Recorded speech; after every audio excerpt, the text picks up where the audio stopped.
Good morning. कक्षा 9 में अपन ने प्रश्नावली की 12.2 देखी थी। उसमें अपन ने चतुर्भुजों का क्षेत्रफल ज्ञात किया था हीरो के सूत्र की सहायता से। तो हीरो के सूत्र की सहायता से किस प्रकार से जो चतुर्भुजों का क्षेत्रफल है वो ज्ञात होता है। अब आपका एक तो प्रश्न नंबर 3 और एक प्रश्न नंबर 9 जो कि 12.2 है, उसमें प्रश्न नंबर 3 और प्रश्न नंबर प्रश्न नंबर 9 ये एक समलंब आकृतियों का मामला है। तो समलंब आकृतियों का जो क्षेत्रफल होता है वो होता है 1/2 इंटू समांतर भुजाओं का योग और इनकी ऊंचाई। तो आपको प्रश्न में इसकी संगत ऊंचाई नहीं दे रखी, तो आप उसको बोधायन परिमेय से संगत ऊंचाई ज्ञात करेंगे। बोधायन परिमेय जो कर्ण का स्क्वायर और कर्ण का स्क्वायर बराबर आधार का स्क्वायर प्लस लंब के स्क्वायर से। तो आप इसको कंडीशन का इस्तेमाल करके और अज्ञात जो भुजा है जो संगत ऊंचाई है वो आप ज्ञात करेंगे। बाकी और आपका क्षेत्रफल आ जाएगा, कोई दिक्कत वाली बात नहीं होगी। तो हीरो के सूत्र से अपन ने दो विषय जो है वो एक तो त्रिभुज का क्षेत्रफल और एक चतुर्भुजों का क्षेत्रफल हीरो के सूत्र की सहायता से। तो आप उसी चतुर्भुज को आप पहले 2 भागों में बांट लें और 2 भागों में बांट करके उसका हीरो के सूत्र की सहायता से उसका क्षेत्रफल ज्ञात कर लें। अब आज प्रश्नावली 13 में अपन बात करेंगे पृष्ठीय क्षेत्रफल और आयतन की। अब पृष्ठीय क्षेत्रफल और आयतन से पहले अपने को एक सामान्य जो जानकारी है वो अपने को होनी चाहिए कि किन किन आकृतियों का पृष्ठीय क्षेत्रफल और आयतन ज्ञात होता है। तो किन किन आकृतियों का पृष्ठीय क्षेत्रफल या संपूर्ण क्षेत्रफल और किन किन आकृतियों का आयतन ज्ञात किया जा सकता है, इसके बारे में अपन आज चर्चा करेंगे। एक बात तो किन किन आकृतियों का पृष्ठीय क्षेत्रफल ज्ञात किया जा सकता है और किन किन आकृतियों का आयतन ज्ञात किया जा सकता है, इसके बारे में अपन चर्चा करेंगे। तो देखो अपने आकृतियां जो है वो 2 प्रकार की होती है, एक तो समतल आकृतियां और एक ठोस आकृतियां। एक तो समतल आकृतियां और एक ठोस आकृतियां और एक ठोस आकृतियां। 2 प्रकार की आकृतियां अपन देखने को मिलती है, एक तो ठोस आकृतियां और एक समतल आकृतियां। समतल आकृतियां तो वे होती है जिसमें कोई द्रव्य नहीं डाला जा सकता है, कोई पदार्थ नहीं डाला जा सकता है, उसकी एक स्वयं की अपनी अवस्था होती है। अब जैसे एक साधारण सा कागज है, अब ये साधारण से कागज को जैसे अपने पेज का एक कॉपी का पेज अगर अपन लें तो उसमें अपन क्या रख सकते हैं, वो एक समतल आकृति है। उसी प्रकार अन्य और भी समतल आकृति जैसे त्रिभुज है एक समतल आकृति है,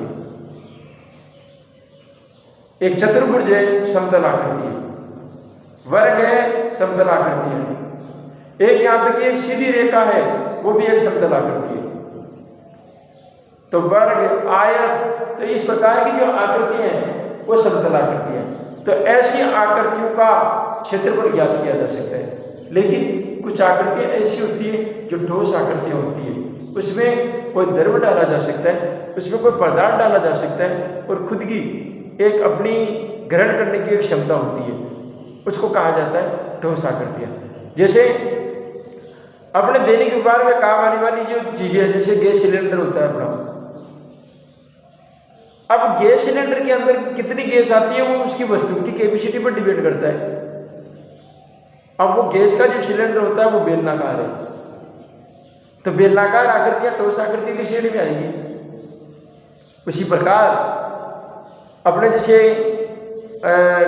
दैनिक व्यवहार में काम में आने वाली जैसे कटोरी है, अपनी बाल्टी है, अन्य कोई डिब्बा है, मिठाई के डिब्बे हैं या अन्य और भी, यहाँ तक कि आपका ये पेन है, ये पेन भी एक ठोस आकृति की श्रेणी में आता है, यह भी बेलनाकार है। तो इस प्रकार से ठोस आकृतियां और समतल आकृति में डिफरेंस होता है। अब जैसे आपके खेत है, ये खेत समतल आकृति की श्रेणी में आएंगे। तो आपका जैसे कमरा है, ये कमरा ठोस आकृति की श्रेणी में आएगा, समतल आकृति की श्रेणी में नहीं आता। एक जो पाइप आता है, नल आता है, उसमें वो भी एक ठोस आकृति की श्रेणी में आता है, क्योंकि ये ऐसी चीज विषय वस्तु है जिसमें कुछ न कुछ द्रव्य डाला जा सकता है, उसमें पदार्थ डाला जा सकता है, तो वो ठोस आकृतियाँ कहलाती है।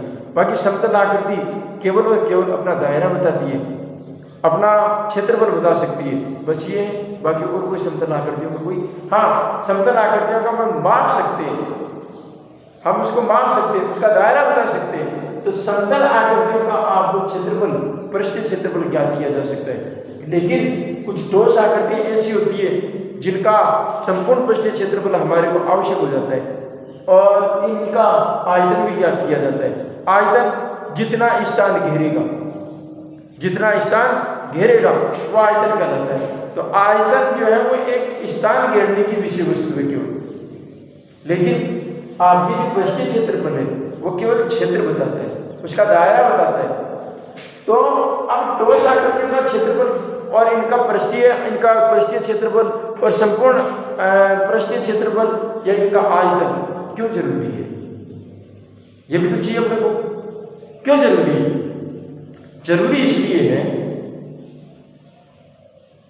कि कोई वस्तु को अपन बिना जांचे पड़ताल किए यदि उसके अंदर कोई द्रव्य डाले, कोई पदार्थ डाले, तो वो इसके अंदर पूरा भर सकता है या नहीं भर सकता है। मान लीजिए कोई द्रव्य पदार्थ, मान लीजिए कोई पानी है, एक बोतल मेरे पास में पड़ी है जिसका मुझे माप का पता नहीं है, छोटी सी बोतल है, और उधर मेरे पास में 2-2.5 लीटर की कोई पानी की बोतल है। मैं उसको अगर दूसरी बोतल में डालूंगा तो जितना खाली है उतना तो वो भर जाएगा, लेकिन मेरे को यदि अंदाजा हो कि इसका आयतन इतना है, इसमें केवल इतना ही द्रव्य डाला जा सकता है, इसका क्षेत्रफल ही इतना है, तब तो मैं उस हिसाब से उसमें पानी डालूंगा और बाकी बच गया जो इसी बोतल में रह जाएगा, बड़ी वाली बोतल में। तो अपने को अंदाजा कैसे लगेगा कि इस बड़ी वस्तु छोटी वस्तु में कितना द्रव्य डाला जा सकता है? या ये भी तो हो सकता है कि एक बड़ी वस्तु के अंदर कितना छोटी छोटी वस्तुएं आ सकती है। जैसे अपने माचिस का जो बड़ा डिब्बा आता है उसमें माचिस जो आती है वो 10 या 12 माचिस आती होगी उसके अंदर। अब वो जो 10-12 माचिस आती है उसमें अंदाजा कैसे लगाते हैं कि इसके अंदर इतनी माचिसें आ सकती है? बिल्कुल फिट आता है एकदम। इसको पैक को जब खोलते हैं ऑलरेडी सही तरीके से सेट किया हुआ आता है। अब वो कैसे पता लगाते हैं? पता लगाते हैं क्योंकि वो एक वर्ग है, वो सॉरी एक घन है। अब घन का आप उसका संपूर्ण पृष्ठीय क्षेत्रफल निकाल लो या उसका भी आयतन निकाल लो, उसके क्षेत्रफल से तो पता चलेगा कि डिब्बा कितना लंबा चौड़ा है और उसका उस दायरा बता देगा और उसमें कितनी माचिस आ सकती है, ये उसका आयतन बताएगा, ये उसका आयतन बताएगा। तो ऐसे जो आकृतियां होती है उसके अंदर आपको क्षेत्रफल और आयतन जरूरी हो जाता है। अब मैं इसके अंदर उस माचिस के डिब्बे में मान लीजिए 10 माचिस आती है, मैं यदि उसके अंदर 11 माचिस डालने की कोशिश करूंगा तो साइड में से कहीं ना कहीं से फटेगा वो कागज है। एक बाल्टी है उसके अंदर मान लीजिए 10 लीटर की है, मैं 10 लीटर ही द्रव्य डाल सकता हूँ क्योंकि उसका क्षेत्रफल भी 10 लीटर के लायक है और उसका आयतन भी 10 लीटर के लायक है। अब मैं उसके 11 लीटर अगर उसमें पानी डालने की कोशिश करूंगा तो वो 1 लीटर तो पानी वेस्टेज जाएगा पूरा का पूरा। उसके धरातल तक, उसके आसपास के पेंदे से लेकर के ऊपरी हिस्से तक जितना उसमें द्रव्य डाला जा सकता है उतना तो अपने माप लिया, केवल उतना ही उसमें द्रव्य डाला जा सकता है। अब ज़्यादा डालेंगे निश्चित रूप से वो वेस्टेज जाएगा। तो ऐसी जो आपकी जो अन्य जो वस्तु आती है उसमें अंदाजा इसी बात से लगाया जा सकता है कि इसमें द्रव्य कितना डाला जाएगा। तो ये पृष्ठीय क्षेत्रफल और आयतन इसी से जुड़ी हुई जानकारी का एक गणितीय मापक है। हम मापेंगे कि उस वस्तु का क्षेत्रफल तो कितना है, उसमें कितनी वस्तुएं आ सकती है, बड़े बैग में कितनी वस्तु छोटी वस्तु आ सकती है, उसका आयतन कितना है, उसमें कितना लीटर पानी आ सकता है, कितना लीटर तेल आ सकता है, कितना लीटर ऑयल आ सकता है। ये तमाम तरीके की सारी चीज़ें आपको इसी अध्याय के अंदर मिलेगी। अब सवाल ये आता है कि ऐसी कौन कौन सी आकृतियां हैं जिनका अपने को पृष्ठीय क्षेत्रफल और आयतन ज्ञात करना है। ऐसी कौन कौन सी आकृतियां? तो ऐसी आकृतियों के लिए हम बात करेंगे घनाभ, घन, प्रथम दो आकृतियों का। और भी अपने पास में जैसे कि बेलन हुआ है, गोला हुआ, आपका अर्धवर्त हुआ, वर्त हुआ, शंकु हुआ। तो इस प्रकार से ये ठोस आकृतियां हैं, उसका अपन अध्ययन करेंगे। आज केवल अपन दो की बात करेंगे, घन और घनाभ। अब ये घन क्या है और क्या करना चाहता है? अब मैं एक उदाहरण देता हूं आपको। मेरे पास में एक डिब्बा पड़ा है, ये चौक का डिब्बा है।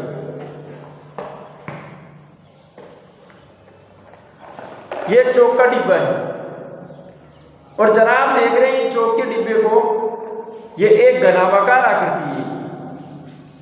अब इस घनाभाकार आकृति में प्रत्येक पृष्ठ जो है वो आयताकार है, प्रत्येक पृष्ठ।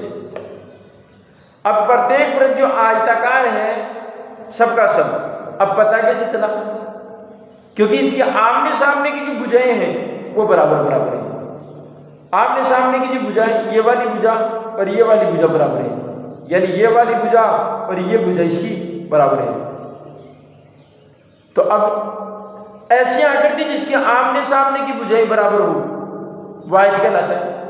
आप इस प्रश्न को देख लीजिए, ये आमने सामने की भुजा क्या है? बराबर। ये भुजा और ये भुजा बराबर है, ये भुजा और ये भुजा बराबर है। तो इसका मतलब क्या हुआ कि घनाभ एक ऐसी आकृति है जिसका प्रत्येक पृष्ठ, अब ये पृष्ठ का मतलब होता है फलक, इसका एक भाग। अब इसमें भाग कितने वो देखो, एक भाग, दो भाग, तीन भाग, चार भाग।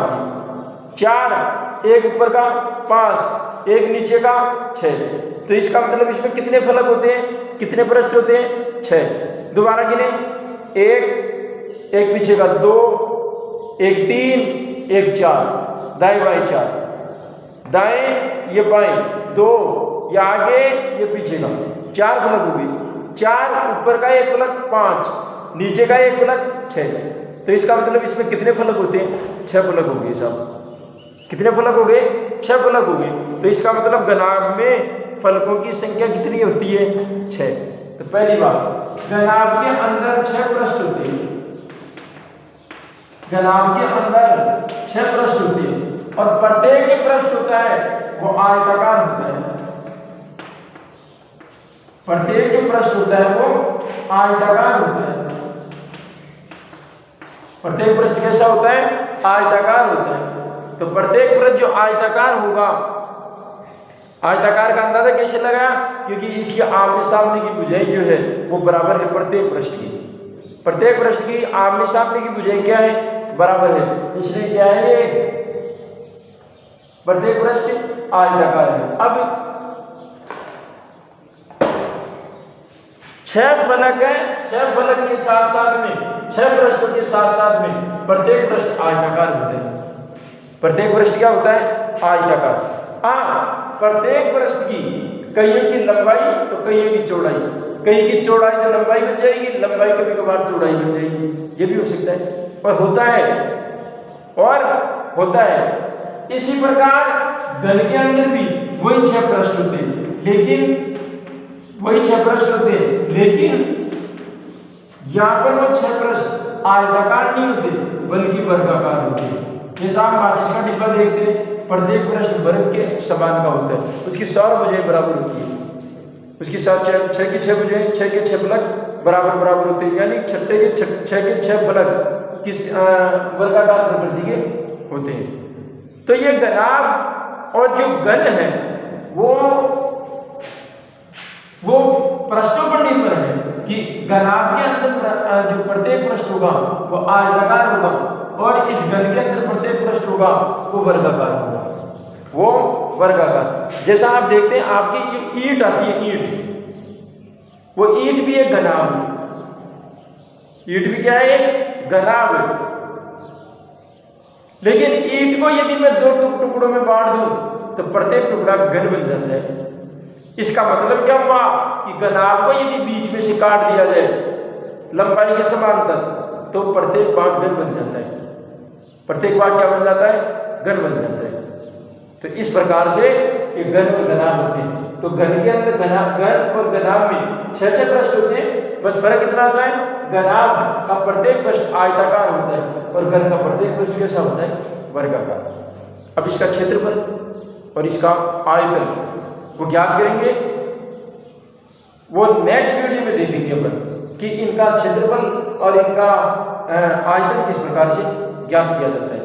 आज के लिए इतना ही, बहुत बहुत धन्यवाद।